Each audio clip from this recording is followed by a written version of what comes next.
Railway station जहां पर 42 साल तक कभी ट्रेन नहीं रुकी। जब कभी भी कोई ट्रेन इस रेलवे स्टेशन के पास से गुजरती तो ट्रेन का ड्राइवर ट्रेन को रोकने की जगह और तेज भगाने की कोशिश करता। इस रेलवे स्टेशन का लोगों में इस कदर खौफ था कि जब कभी भी ये स्टेशन आने वाला होता तो ट्रेन में बैठे सभी यात्री ट्रेन के दरवाजे खिड़कियां पूरी तरह से बंद कर लेते थे और रेलवे स्टेशन के गुजर जाने के बाद ही लोग राहत की सांस लेते थे और उसके बाद ही ट्रेन की खिड़की दरवाजों को खोला जाता था। लेकिन ऐसा नहीं था कि इस रेलवे स्टेशन में कोई कर्मचारी काम नहीं करता था, बल्कि जब कभी भी कर्मचारियों की नियुक्ति इस रेलवे स्टेशन पे की जाती थी तो कुछ ही दिनों में वहाँ के कर्मचारी भाग जाया करते थे। धीरे धीरे उस रेलवे स्टेशन का माहौल ऐसा हो गया था कि वहाँ पर कोई भी कर्मचारी काम नहीं करना चाहता था। यहाँ तक कि वहाँ पर काम करने वाले कर्मचारियों का कहना था कि अगर हमें जबरदस्ती इस रेलवे स्टेशन पे नियुक्त किया गया तो हम अपनी नौकरी छोड़ देंगे,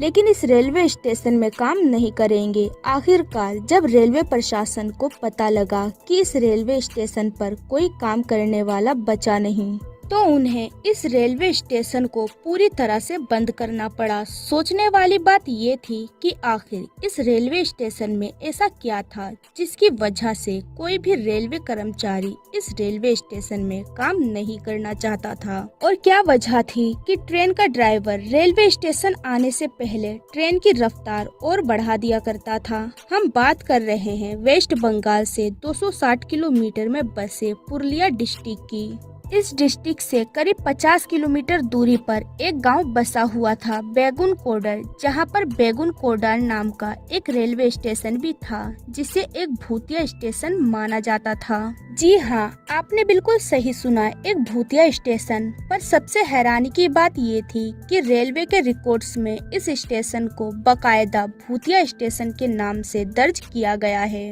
1962 के वक्त इस रेलवे स्टेशन की शुरुआत हुई थी और इस रेलवे स्टेशन के बनने के बाद बैगुन कोडार में रहने वाले लोगों की बहुत बड़ी परेशानी दूर हो गई थी, क्योंकि उन्हें अक्सर ट्रेन पकड़ने के लिए गांव से 40 किलोमीटर दूर किसी दूसरे रेलवे स्टेशन के लिए